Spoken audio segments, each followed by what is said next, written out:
Morning again. That was our theme for CIY this year, to be continued. And we looked in the Bible at Elijah, and in particular, the point in Elijah's life where he was kind of on the run. He was hiding in some caves, and then God kind of spoke to him through different ways. And then the passing of the torch from Elijah onto Elisha. And that's what we went through at CIY this year, the theme, to be continued. Essentially, it's really crazy. Like, there's this big gap over here. I'm sorry. It's the same with all of us. Every one of us is in a to be continued point, regardless of how well you know Jesus, of how long you've been a Christian, or even if you haven't even made that commitment yet until today. I don't know. I just thought I'd throw that in there just to be safe.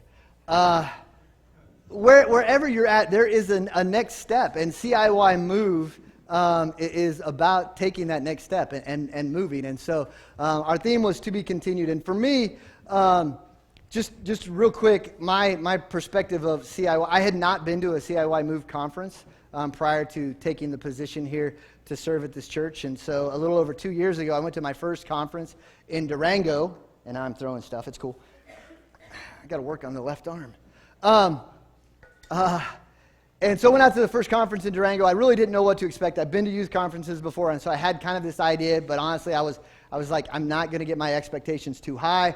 I'm not going to whatever. We'll let this play out and see what happens. And so I kind of did that. But I'll tell you, there's so many things that I love about the conferences, the way they're set up. There's a lot of good stuff. Obviously, the worship is fantastic, incredible speakers. But I love the opportunities that we have to be together, and especially to focus in some small group settings and to build relationships for a whole week away from here. Nothing against here, but it's nice to get away and do that. And so just quickly, a couple things. My first one in Durango, that was this one. That's from Durango. God spoke pretty clearly to me there one night. I can still remember where I was sitting during the worship setting, and he spoke to me and basically told me that I need to be, if this is real, if this is who I am, if I'm passionate about Jesus, then be passionate about Jesus. Don't hold it back. Don't squelch the Spirit. Let it work and be passionate if that's what you're all about. If not, then go do something else. So that was what he spoke to me in the first one. In the second one that I went, that's this one, was in Siloam Springs last year in Arkansas. And God was pretty clear to me. He spoke again to be joyful, to take joy in all that you do, even in the struggles, because youth ministry is hard, like sometimes really hard.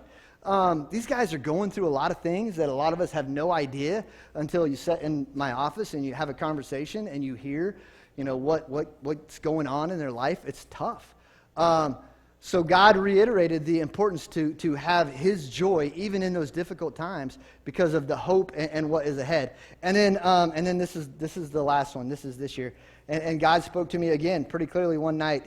I was sitting there and he's just like, I was struggling and I was praying to Him, God, how do I lead these guys? How do I lead these students to take the next step or to do whatever it is, because I'm struggling. Like, I don't even know sometimes what that thing is. And He said to me very clearly that there's no difference between lead and love. And I had never thought about that, but now it's okay. So I get it, that I need to have a passion, I need to be full of joy, and I need to love these guys. And when we get it, when we don't get it, when we struggle, when things are great, we'll get there. So anyway, that's my real quick rundown, kind of quick rundown. These are most of the folks that went to CIY. If you look at the front of your bulletin, there's a list of everybody.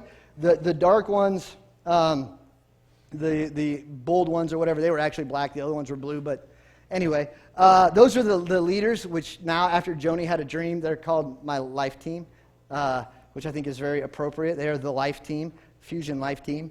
And then the rest of the students, most of them are up here filling up. So anyway, and then if you open your bulletin to the youth page, I've already spoke longer than I did the first time, but I'm trying to get there. You will see on the Children and Youth Ministry page, it says, what now? Take the next step, move. There's a list of things that you can pray for. I would really encourage you to be praying for these guys and especially the students that aren't here. I've gotten about 6 texts this morning from students that they're beside themselves because they can't be here for one reason or another. If you may have noticed, those of you that are in our church, there's a lot of students up here that aren't typically a part of our church. Maybe a lot of these guys are new faces. When I say guys, I mean guys, gals. All these people, new faces that maybe you haven't seen in a while or for very long, or maybe just within the last year or a couple years or whatever it may be. And probably some of them that you don't see here on Sundays. Some of them have other church homes. A lot of them don't. A lot of them show up here Sunday mornings for church, and they're without their family. Some of those texts that I got this morning are because some parents don't want their kids to be here. That's a challenge that I don't think we realize that some of these guys go through. So as they share, I'm going to give them an opportunity to share. I'm going to share next week, so I would encourage you to come back because I'm going to continue the to be continued with a little more on this because I've got way too much to talk. But I have a list of folks, and we're going to start with Tom Maxwell to share first. Tom had told me one point, and I love it because it's so true. He said that he had wanted to share because one thing he said to me, and I don't think you said this, so I can say it. I don't think you said it in the first service, is that these kids here aren't the future of the church. They are the church. All right, you're up. And Doug is exactly right. And in case you didn't notice, I'm not one of the youth. But this is the church. And your investment in them, whether it be financially, whether it be prayerfully, whether it's both, I can assure you that it has been returned to us tenfold. It was an awesome pleasure to spend 5 days with this group. Yeah, there were some hiccups because they're teenagers, okay? But to see God work in these kids, it just really, really makes me feel like I guess I belong to them. I mean, I've been to some awesome conferences, but this one really, really topped the whole bunch. And while I'm up here, I would like Doug and his wife, Dina, to come forward, please. They didn't know this was going to happen in the first service, but I only thought of it 15 minutes before that.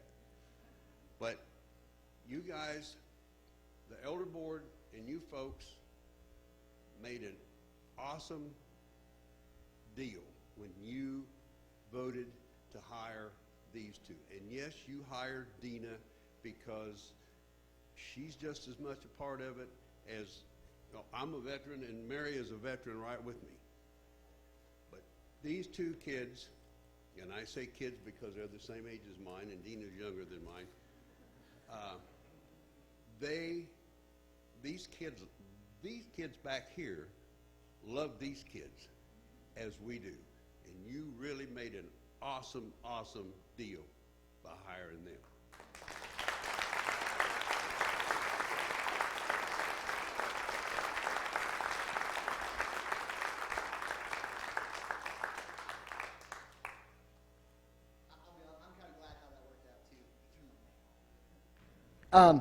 I'm kind of glad how that worked out too, actually. So I feel like I got the awesome end of that deal.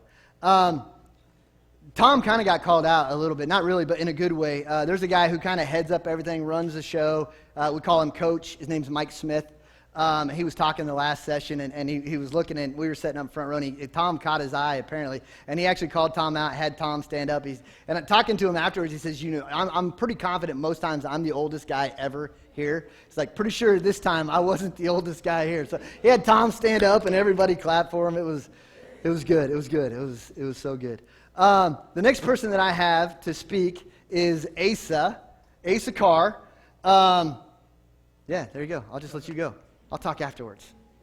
Okay, so how are you guys doing this morning? Good? Okay. Well, we really would like to thank you guys for the opportunity to go to this youth conference, and also if all the youth leaders would stand up. Ho, yes.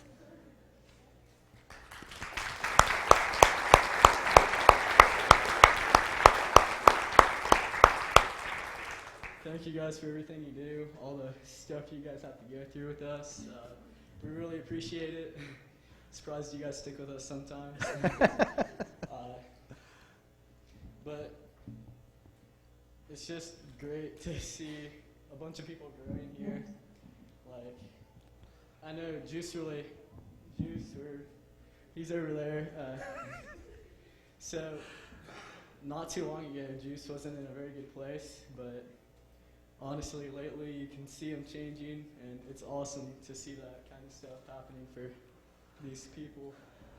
I don't know if there's anyone else I can really see that's gone through a bunch of change. I mean, Landon Cadle is the reason I come to church, honestly. He brought me to Fusion one night, and I just kind of stuck with it ever since. I seen a really big growth in him, and I was just like, hey, I want that. But once again, thank you guys for the opportunity. Thank you for all the financial support and all that. We love you guys. Thank you.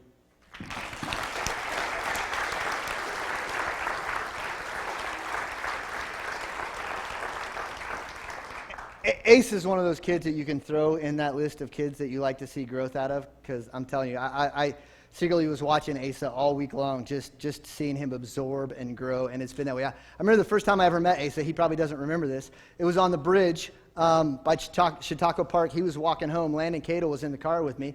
Like, who is that? It's like, that's Asa. It's like, should we give him a ride home? Sure. So we stopped. We asked, do you remember this?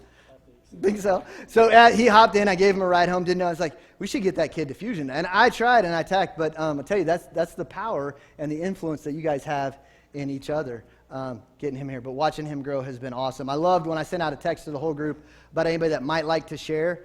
Asa was one of the first ones to text me back, and we texted back and forth. And I just he might not have all the words all the time, and he'll admit that, doing this is really nervous, makes him really nervous, but he was so excited to just share his thankfulness and appreciation, so I appreciate that. The next guy I have is Landon Budke. Wherever. There we go.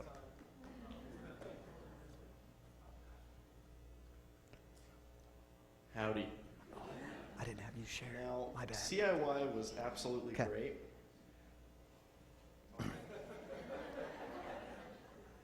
I'm a messing around. So basically, I'm really tired, so just bear with me. CIY was absolutely amazing. My favorite part was the worship. Today we were worshiping pretty good here, but CIY, ooh. Everybody's up, everybody's got their arms in the air, and everybody's going at it for Jesus, and I love that. It's pretty good, and that's probably the one thing that got to me most, because you can tell me something several times to my face, but you say it once through music and it clicks immediately. And something that always hits me at CIY, because I went last year too, is that you can be there and you can just, there's no other way to describe the feeling but God, and that's my favorite part. It was a really good week, and it's inspired me a lot to change the direction that I'm going with my future career. I really like music and I really like Jesus, so I was like, just smash them together, become a worship leader. So that's what I'm doing. And then there's this one college in Joplin, Missouri called Ozark, and the people who were leading worship were from there, and I'm planning on going there in the future. But yeah, it's a pretty cool place. They really like me. Either that or they just really want my money. But it's pretty good. Every day, maximum 4 hours of sleep. So yeah, that's all I got to say.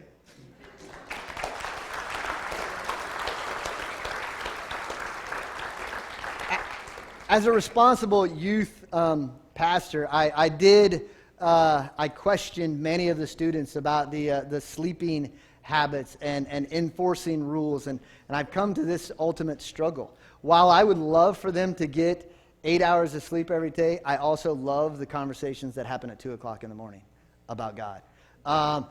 So I'm still not sure where I stand on that. But Landon is one of actually 10 students who felt God calling them into some form of ministry as a career, some form of vocational ministry, whether it's worship, youth pastor, or whatever it may be. But 10 different students felt God calling them to some form of ministry, which is amazing to me.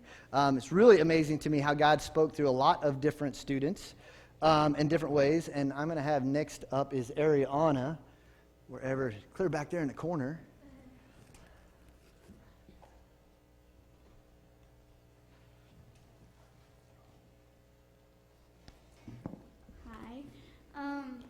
I just wanted to share an experience that I had at CIY, and so it was on the fourth night, and it was during worship, and it was really amazing because, like I said earlier, it's just, you can just worship with everything you have and just like lay it all out there and just sing with everything. And so as I was doing that, I felt God like completely in me, and I felt just complete joy. And yeah, the only way I can explain it is that I felt like I was overflowing with joy. And so yeah, God had kind of spoke to me. Like, I didn't hear words, but I knew clearly what he was saying. So yeah, I was just completely filled. I got this huge smile on my face, and I probably looked crazy, but it was great. It was just so amazing. I just felt his joy, not like I wasn't filled, I was overflowing. If it was a movie, my heart would have like cracked with little like light beams shooting out of it, and probably light beams shooting out of my fingers too as I was like worshiping, because that's how like filled with joy I was. And so yeah, I could just tell that God, like, I didn't hear his voice, but I knew clearly what he was telling me. He was kind of just telling me, like, I'm filling you with joy, now you're overflowing with joy, so now spill that joy and share it with other people. So I thought that was really cool. And so after that session, we were going back to like youth group time, and the whole rest of the night, I couldn't stop smiling. Like, I could not stop smiling. Sometimes I would like do this so I didn't look quite so crazy. But yeah, also throughout that, I just kept thinking like, well, I probably look crazy, but yep, that was pretty much it. That's pretty much it. Yeah, it was just incredible. And I kept thinking like, I probably look crazy, but nothing else matters except God. Nothing else matters except God. That also kept running through my mind. So we get back kind of to the youth group session, and I knew that I wanted to like try to write down kind of what I was feeling, you know, what I experienced. So I wrote that down, and I'll share that at the end. But I remembered that before the session, I'd gotten a text from my mom, and it appeared on my notifications, you know, so it was a pretty long text, so I could only read part of it. But I read the first part, but then the session was starting, so I'm like, well, I'll read the rest of it after. So then I read the rest of her text, and the like next line that was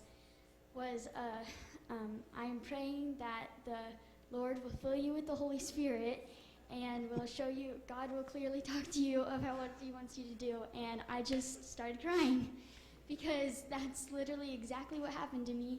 And so I just want to thank you guys for all your financial support, but also for all the prayers, because that would not have happened if my mom and all of you hadn't been praying for me and praying for us.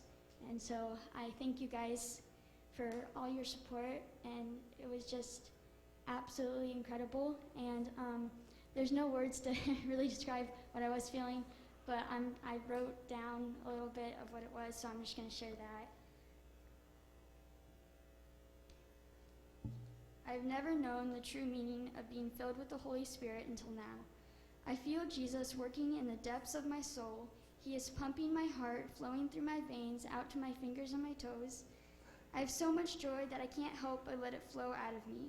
My heart is so full, it is overflowing, and I feel like it might crack.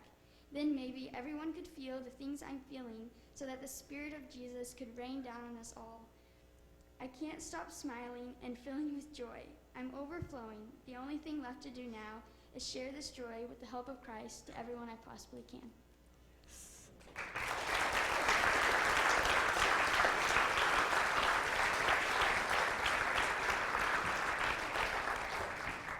that's worth more than, I mean, holy cow, right? I still remember that because I came up to her. She was sitting on the table. She was just going like, and she had this, and I'm like, you okay? Like, holy cow, that's awesome. Not alone. Other stories similar to that I've heard. My daughter's telling me all these things, like God is all of a sudden speaking to her, that I'm like, wait, God is telling you to do what? Holy cow. Anyway, I don't know, it's so awesome to see God at work in these students and in different ways. And the next person I'm going to have come up is Sage. So yeah, I'll let you. All right, so I have a lot to say. I'm not going to say it all because we would be here for hours, and I'm hungry, and we're all tired. So, along with Landon, I connect through music, and that's how I connect to God. So, trying to just start a band with him. We're starting a band, okay? All right. Okay, so one night after our last session, it wasn't our last session, our night session, Doug asked he asked the question, who are you motivated by and who do you look up to? And everybody, said obviously like Tom, Joni, all the good people, everybody, But I was thinking about the child that I sponsor, and her name is Yi, and she's from China. And for the longest, I've been sponsoring her since December, and I did it because I was like, yeah, I'm a good person now, like I can go to heaven and stuff. And that's just because I gave her money every month does not mean anything. So I started writing to her, and I started trying to get her into the Word of God. And Christianity and believing in God is illegal in China. So it was very hard for me because I was terrified because I didn't want to get them in trouble. And if they were caught with these like preaching letters or whatever, they would get in trouble, and I did not want that because she lives with her grandparents because her father is wheelchair bound and she doesn't have a mother. She lost her mother. So I started talking to her, and I was like, like we can talk about everyday life, we don't have to, but she really wanted to. And that's where it inspires me is she made up a code for us talking about Jesus. And for example, Jesus' name is Bob, and the Holy Spirit's name is Luann. And it's quite fun because I read the letters back, and it's like, Bob will lead you in your journey. And if anybody else were to read it, they'd be like, who is Bob? Why is Luann filling her with a great spirit? What is happening? And she really wanted to get into it, and it really inspires me that nothing can stop you, nothing, no matter what, even if it's illegal. I'm not saying to do illegal things, I'm not saying that, but it really inspired me that she was that into it, that we made a whole code about it. So, yeah.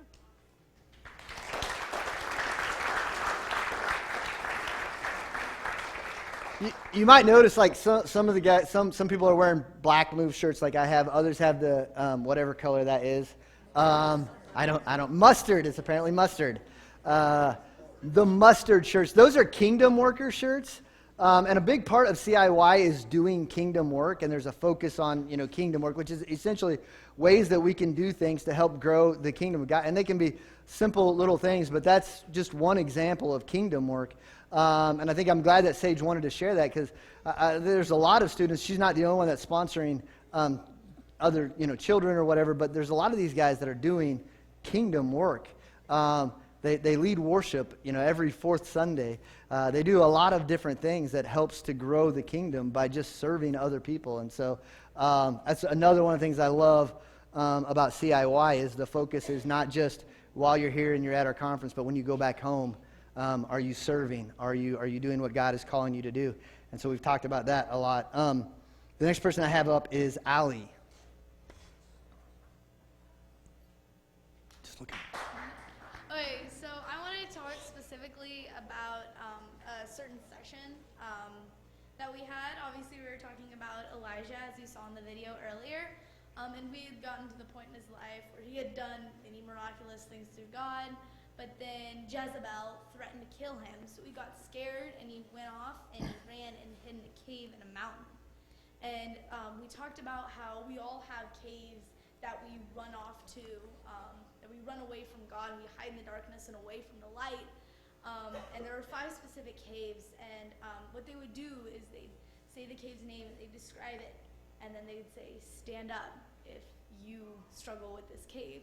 And of course it's terrifying. Like, I'm a teenage girl. I don't want people to know that I struggle with this. But then as you like slowly start to stand and you see all those other people standing with you, you're like, wait, I'm not alone in this. And it was a really, really moving thing because like almost on every single cave, like you looked around and every single person in the room was standing. And so it was like really a moving experience. And then a lot of other things happened. And it got to a point where the person that was speaking on stage said, okay, well, we have these lights, and each light represents, like it has a color, and it represents each one of the caves.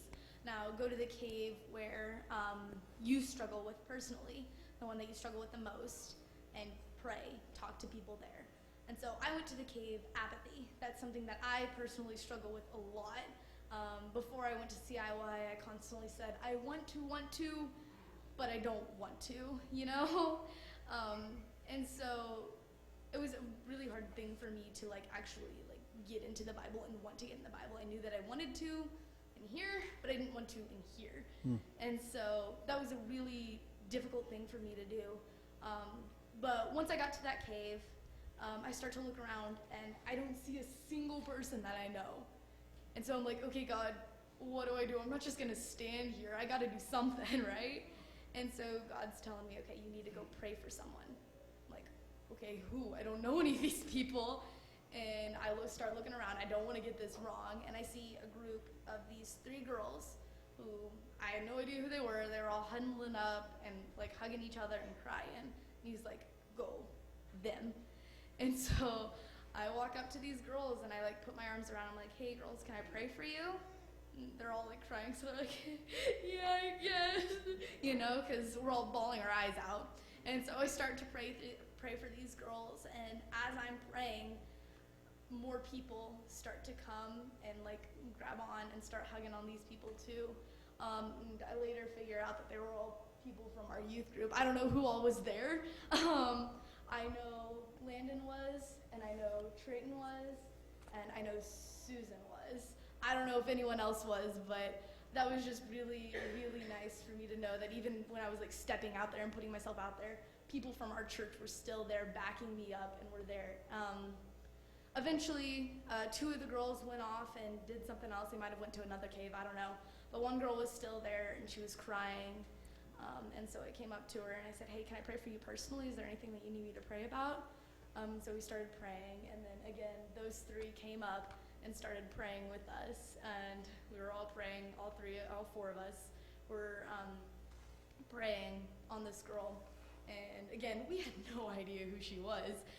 So it was a really, really like emotional but like awkward thing as well, because like we're all crying, snotting all over this girl. We have no clue who she is. But eventually it gets to the point where the worship team gets on stage and they start singing, and we start singing too, and we're all like huddling and crying. We're singing, we're crying. It does not sound great, but she's laughing at us, and she starts to feel a little bit better. So eventually we kind of, break out of the hug and we start talking to her, and we get to know her a little bit better. Her name was Reagan, and we decided to exchange numbers. And so Trayton, Landon, and I have actually a group chat with Reagan, and we still are in contact with her. And I text her almost every day and ask her how she's doing. I'm trying to get to know her a little better, see if she needs anything that she needs prayer for, just because God told me, go.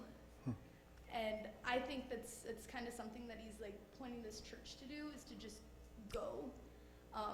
That's what we do at CIY, is we go. And on the door, I got reminded of this yesterday, Mary Maxwell. On the door, it says, you're now entering your mission field. Every time you leave this building, you're entering your mission field, and you have no idea who God is telling you to go to. But he's telling you to go, and you need to answer his call. That's something that God really placed on my heart at CIY, and that's something that I'm really pumped up to do. Thank you.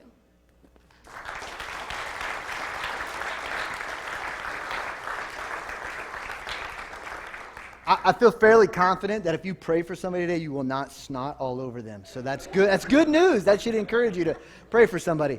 And that was one of the cool things that I saw through a lot of different students in different ways. At CIY, it's super easy to like live out your faith. It really is, because you're surrounded by 900 other, Christian high school kids who are on fire for Jesus, or at least acting like it. Right, so it makes it so much easier to live out your faith, to do whatever. I challenged my high school guys; they were my small group. I challenged them to pray for somebody like that day.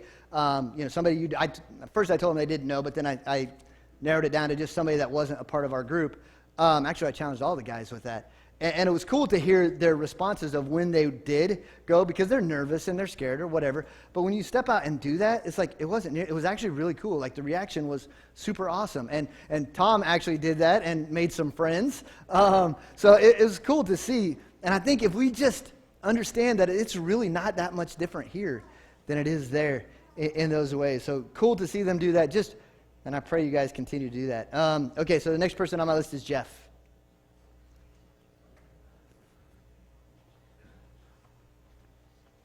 Good morning.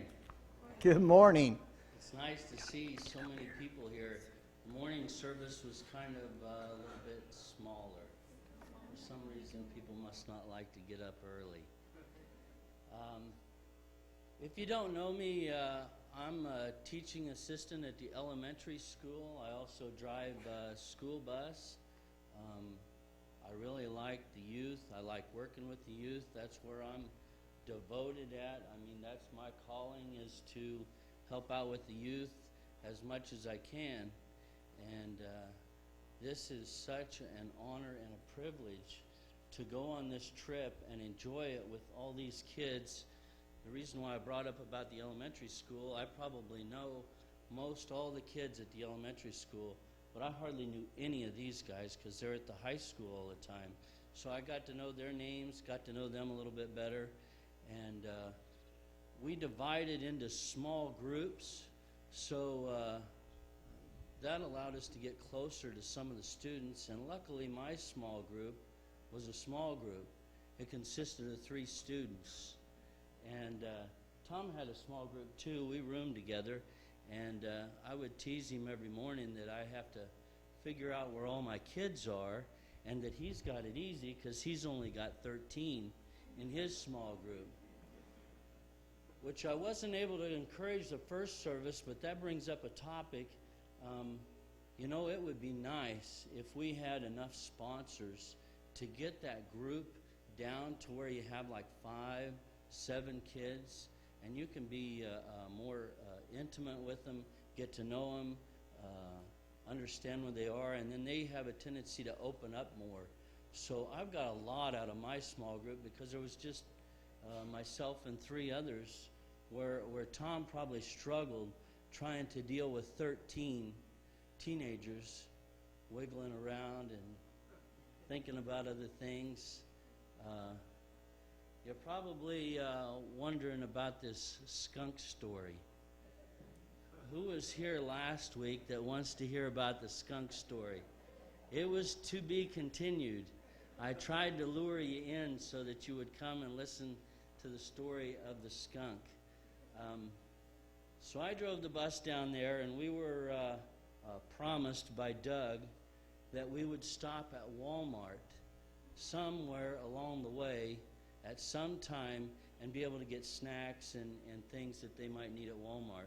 So it's 10:30 at night, and we still hadn't been to Walmart. Our curfew is at 11, and we decided we're going to make a run for Walmart. And everybody's in a hurry to get back. I hurry up and get on the bus, and I'm sitting in the driver's seat looking out the window, and here comes something out in the parking lot, and I thought maybe it was a cat, but the more I looked at it, it was a skunk, and it was headed straight towards the bus. but it had a ways to go. And here come a group of kids, and here come Joni Adams, and I knew they hadn't seen it yet. And here come Tom, and he was by a group of girls, and all of a sudden they see this skunk, and Tom's eyes get real big, and I think he was more worried about the girls that late at night, you know, that tired, not paying attention, running to the bus, running right over the skunk.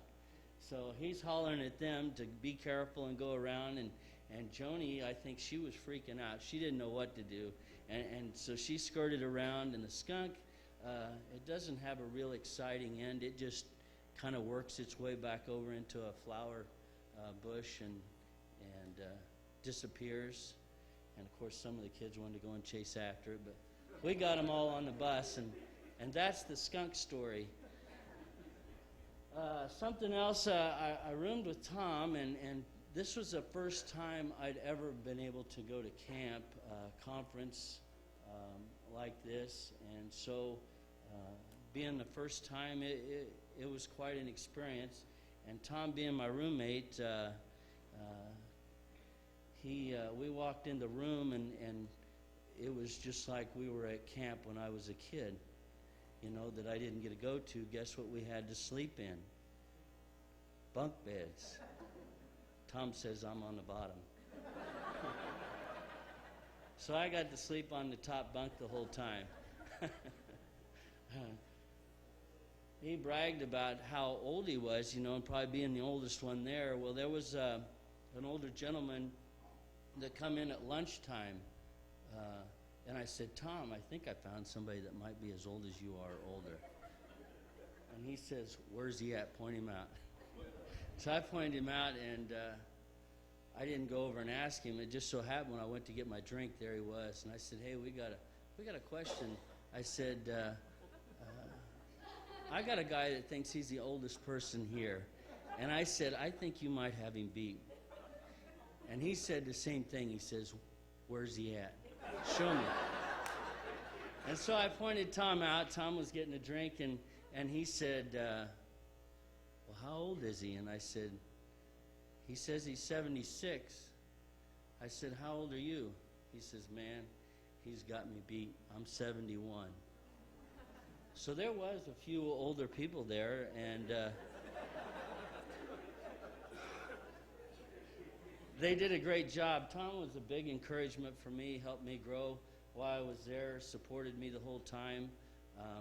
When we went to eat, this wristband, that got you in everywhere. It got you to the conference, inside the conference. It got you to the evening session, to our meals. Without it, you couldn't. And I made sure I had mine on because I didn't want to miss a meal.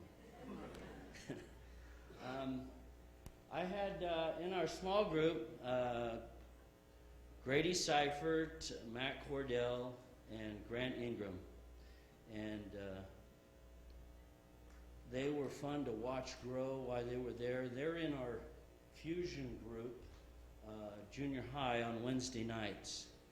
And, you know, I asked myself all year long, why are you spending your Wednesday nights at fusion with these junior high kids? They're getting nothing out of this. I mean, we went through December, and it's like, man, are they getting anything out of this? And by May, you're like, phew, it's over. I don't know if they learned a thing. But we had a good time, and so to go into CIY, those were our 8th graders that were able to go. The 7th graders aren't able to go until this next year, and seeing them there, you could see that it wasn't a waste of time. When we got there on Monday in the evening session, they have a praise band.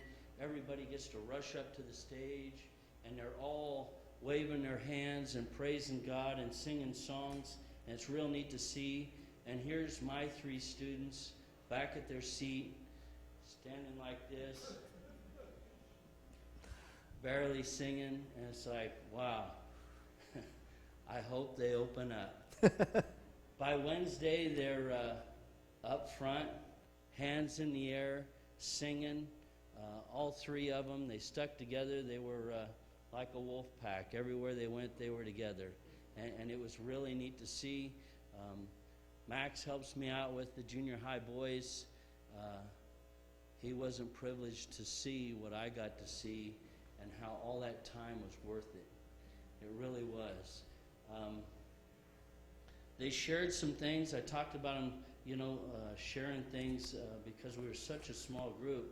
And one of the things that Grant Ingram had prayed for and wanted was to bring his grandma to church. She hadn't been to church in a while, and he wanted to get her back. And he was able to get his mom to come to church because he came to church alone. And she seen that, and that made her know that he was serious. And he wanted her to go, and it meant something to him. So she started attending it with him. And he's hoping to continue that with his grandma. So I keep praying that'll come true for him, and he'll be able to get her here. I spoke with Grady before I come up here, so I've got his permission. But one of the things that he talked about was hoping that he could get his siblings to come to church and get more involved. And it was neat to see just as soon as we got back. Here he is on Sunday, and his siblings were here. And so that's a prayer answered for him. So that was really encouraging. Grant Ingram got baptized while we were down there, so that was an experience. Matt Cordell, he was down there with us, and he's in a transition. He's moving to Kansas City to live with his brothers, so we got to talk and encourage him. Glad he got to come back and spend that time with us. He'd spent all school year with us in Fusion, and this was kind of his last time with us, and so we're hoping the best for him. And it's just fun to grow in those small groups. I could stand up here and talk forever, so I better wrap it up because you guys are probably getting hungry. But one person I want you to thank, and it was really a blessing, is Mr. Travis. Jeff Travis, the superintendent. He was the one that allowed us to use the school bus that I was able to drive and take all of us down there. Doug had said that he had tried before, and it didn't seem very encouraging about using a school bus to take the kids down there. And we had such a large group, and I thought, well, let me see what I can do. And so with talking with him, all we had to do was write a request letter, and then he would see if it worked out and approve it. And so that all got approved, and that helped immensely. And it's just such a privilege, to be with these kids, for you guys to let us, share with your kids and be a part of that. Joni Adams is not here, and that's one of the things she shared in our group time, is that it's just such a blessing, and a privilege to be there with the kids. And that's how I feel. Tom talked about the financial support, and it's the same way. Every dollar that you spend on a fundraiser, I guarantee you, was returned tenfold. And you can see it when you're down there. To do something like that here would cost you 10 times more than what we received and cost us to go down there. So thank you very much, and I appreciate it, and hope you have a great rest of your day. Thanks.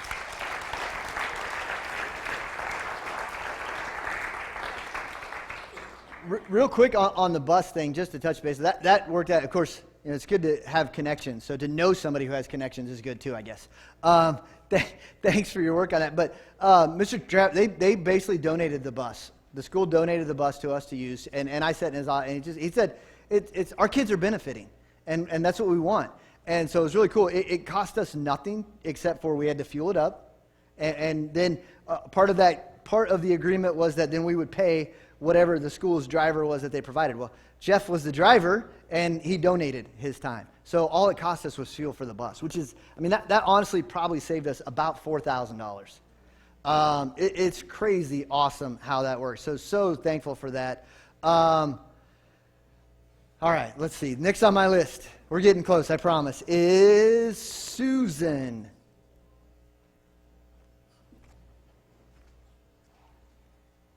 Good morning, good near afternoon. Kind of nervous being up here because I'm never up here. I don't think you guys know me at all. Um, I'll be quick and just say thank you so much for helping us to go on this trip. I'd never been on a CIY move trip before. My son Evan went too. He'd never been either, and he also gave me permission to say that he really was in a shell and didn't want to go very badly, but by afternoon of day 2, man, he was making connections, and by 3 and 4 he had kind of a friend group, and he was doing the same thing. He didn't ever rush the stage. Well, I guess he did rush the stage, and got with a friend and raised his hands and did all those things that we see as an outward sign of what's going on inside of him. And he told Doug one night, I didn't realize, I never really felt or heard God talk to me, but I didn't realize he could do that through other people, but now I know that. And I know now that people care about me that are back home. So I would encourage you, a lot of that was possible because of prayer partners back here. I was the connection to our prayer partners back home in our small group. And just to see some of the encouraging things that they sent back to me, to know that the people that couldn't go on the trip were still on the trip because they were praying. And I would just encourage you, if you can't go, to be a prayer partner for someone, because you are reaching the kids and you are reaching us while we're on that trip. Another thing is I'm fortunate to be a school employee, so I have a lot of more free time in the summer. And if you can make yourself available to go on a trip like this, you kind of wonder, what can I pour into the kids? What can I teach them? How can I supplement what they do down there? And let me tell you, there was so much more that I got from these kids. I mean, they are wonderful kids. And they stepped up and they prayed for each other and they helped each other out, but they also stepped up for us too. And when we asked for their opinions, we asked for them to share what God was telling them. Boy, did they. And they are so much deeper, I think, than sometimes they get credit for based on their age.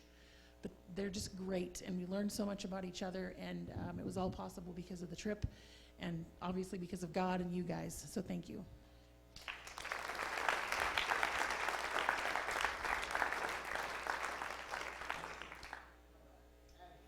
I know you're looking at the clock, and I am too, so I'm going to try to make this quick. Sage is hungry too, so that's my motivation. So Jeff talked a little bit earlier about we were in small groups, and I was in the going to be senior girls and graduated girls group with Mary Fugate and Susan Gravon. And okay, so let me just start.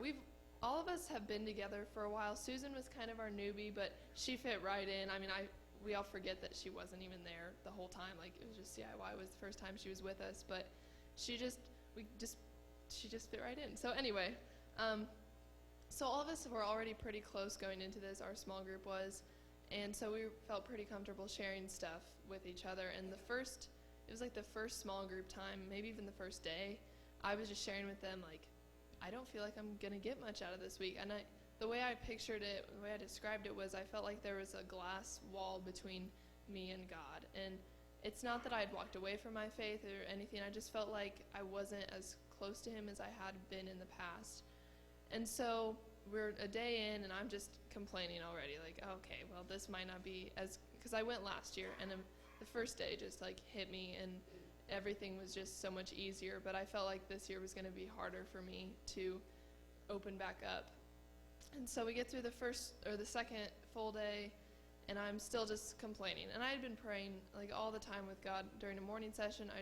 Instead of worshiping during the songs one time, I just prayed, and I just want our relationship back. I was just talking to him like I would a friend. I just said, I just want you to break this wall that's between us. And by the end of the second day, I felt like there were some cracks in the glass. Like I was slowly starting to get closer to him again. But that night, I still didn't have, I just wanted a breakthrough is the way I've described it. I just wanted him to break the glass, and I just wanted to feel him in my life again. And I told my small group that night, I was like, I've been praying, and I still don't feel it. I literally just want him to break the glass so I can just feel that joy again. And then Wednesday rolls around, the morning session, throughout the day, nothing really happens. And then that evening session, it was the session with the caves that Allie was talking about. And he didn't just break the glass. He just, like, full on punched it. Like, he just literally just broke into my heart and just opened me up again. And of course, for me, a way of showing that is just crying, obviously. Like, I just broke down crying, and then having the support of my small group meant everything. And it was just a great night for me, and I won't go into a lot of details about what happened, but it was just a breakthrough for me. And then the rest of the week was just joy. Like I was like, Ariana, I'm relating to everybody's stories today, where she just couldn't stop smiling. Like we were worshiping, I think the next morning, and we were just jumping and singing, and I just couldn't stop smiling. It was just so much joy. And then so the rest of the week, I just felt like I was just so joyful, and I was ready. The difference between this year and last year was this year I was ready to come home because I was ready to get started, and I was ready to just try to spread the joy to as many people as I possibly could. And so basically the sentence that keeps reoccurring in my mind, and it has been since we got back, is that true joy comes from God and nothing else. There's nothing else that will give you that butterfly feeling. At least maybe for a moment it will, but it won't last forever the way his love does. And I think God's already moving, especially in this church, because, I mean, first of all, first service was clapping this morning. Like, something is happening, and I'm just so grateful to go to this church and to have all these people behind me that I know will support me in everything, and to have all of you. So thank you again. You'll hear it a million times. Thank you so much for supporting our group and allowing us to go.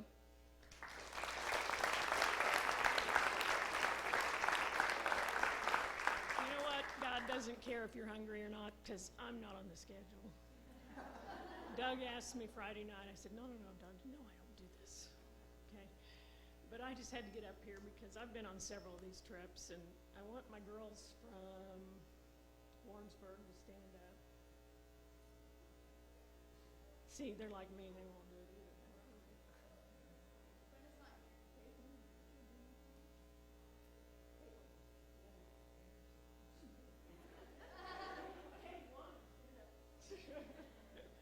Then we went to Durango. Now you can stand up.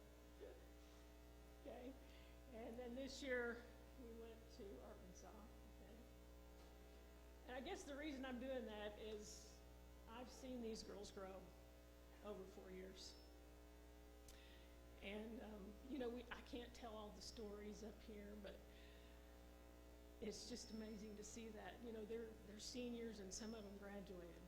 And I just couldn't get up there without saying I'm just so proud of them. We've had chocolate parties in my room every night. They don't know this, but that is to get them to my room. Because, as Abby said in the first service, adults are kind of scary. And she thinks I'm real scary, by the way. She says I'm intimidating.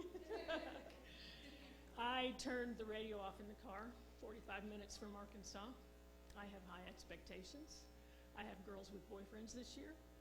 I said, no boyfriends, you're not to be with them, because every time we got out of the car to eat, go to the bathroom, they're just like magnets. Okay? They're a distraction. No Netflix. They'd been watching Netflix on the way down. I know limit your social media. I do, but there's nothing wrong with having high expectations, and I did see them grow this week because of that. And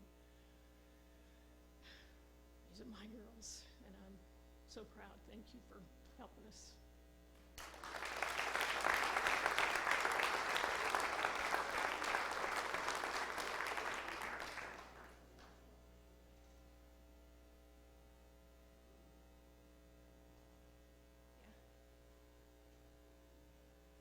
So I wasn't on the schedule either, but I wanted to recognize Jeremy, also known as JMO. Jeremy is one of those kids that is here without any parents. And last year at CIY, he shared, he said, don't ever stop doing BBS and Clash, because that's why I'm here. And he brings friends to Fusion. He joined our praise team at the beginning of the year, and he has been with us through praise team, and this is his last praise set. He's going on to bigger and better things. I think we're still going to convince him to stick around, but this is a thank you to Jeremy for being with us, and to be just that constant, because that's so hard to do when it's self-motivated. And I also want to challenge you as a church. This is the point in kids' lives where church seems to take the back burner and it gets forgotten. so he's going to need your support. He's going to need groups like our young adults to bring him in and to welcome him, and he's going to need you all to encourage him in his faith too. So that's a challenge to you. But I just want to say thank you for everything and just best wishes. Hey, don't sit down yet. Jeremy, don't sit down yet. Stand up. Hold on, stand up. We also have some other graduated seniors. If you guys want to stand up, you guys that just graduated. So here's the thing, and I know there's at least one that's not here. They're in a unique place in their life right now, really, to be honest. And so, church, I want to first of all you to see their faces a little bit, and then recognize that, like, the next step for them is super scary. I honestly think it's the biggest transition we ever go through in our life, because they're about to go into the real world on their own, and walk out. You guys can sit back down if you want now. And statistically, depending on what numbers you read, anywhere from 60 to 80% of young people after they graduate high school walk away from the church. Like, we don't want that number to be repeating itself here. So I want to encourage you as adults, especially in them, to reach out, because they're no longer a part of, and this is sad, but they're no longer a part of our youth ministry because they're now adults. And that's really a place that's a difficult spot to be in. And I think they're not alone. There are other people that are kind of in that window of, where do I fit in? And so I think you, the church, can really fill a void, and we need to, as a church, figure out how to help come alongside them. So I wanted to mention that. I also just want to mention all of these guys. The caves, I don't know what I did with my list. The caves that's on the table. The caves that we talked about, there were 5 caves. They were fear, anger, loneliness, apathy, and shame. Those were the 5 caves that we talked about. And as they stood up, like every time a cave was called out, like virtually every student stood up. I'll tell you, that was 2 things to me. It was 1, encouraging, and it was 2, heartbreaking. Because I don't think most of us really understand what's going on inside a lot of these students and other students, like the lives, the things that they're dealing with, that they're struggling with, that they're battling. And a lot of times, we talked about the number of students here that aren't really a part, their families aren't really a part of our church and maybe don't have a church home to connect to. They're kind of doing it on their own. And so I want to encourage you, church, to help come alongside. Our entire youth ministry is based on relationship. It is. And when Jeff said that, from December on, I didn't think I was doing any good, that's going to happen sometimes. Honestly, it is. But it's about the relationship and pouring in and investing into them. And sometimes we won't see the harvest. We won't. But we just have to trust God that He is working. And by us showing the love of Jesus and pouring into them, that somebody else will reap that and see those benefits. But mostly that they will. That they will have experienced God through you, through the church, through your love. That's what our youth ministry is all about. And it doesn't always look like we think it should. I'm okay with that. I guess I wanted to leave that to you and encourage you. I also know, I just want to point out, this is the first time since I've started working here that I've worn shorts on a Sunday. I was fearful of wearing shorts up here, to be perfectly honest, because we fear things that are weird, like church. Church can be a really scary place, and it was scary to me growing up. And so I want to thank you all for being here. I want to thank you for your encouragement of them. I want to pray for all of us together. We have a worship song. We still have a baptism to do because Chance Eck is getting baptized. Holy cow. So I'll pray. We'll get ready. He has a testimony video. We've been doing those. Like Phil said, the sign outside says, share your story, give God the glory. I think that's important. And so Chance will share a little bit of his story in a quick video. And then this is the last thing that I want to say. In the elder meeting, I said, I think I was a little bit concerning, as I said, we had 56 kids that we took. There's about 200 people that come to church on an average Sunday.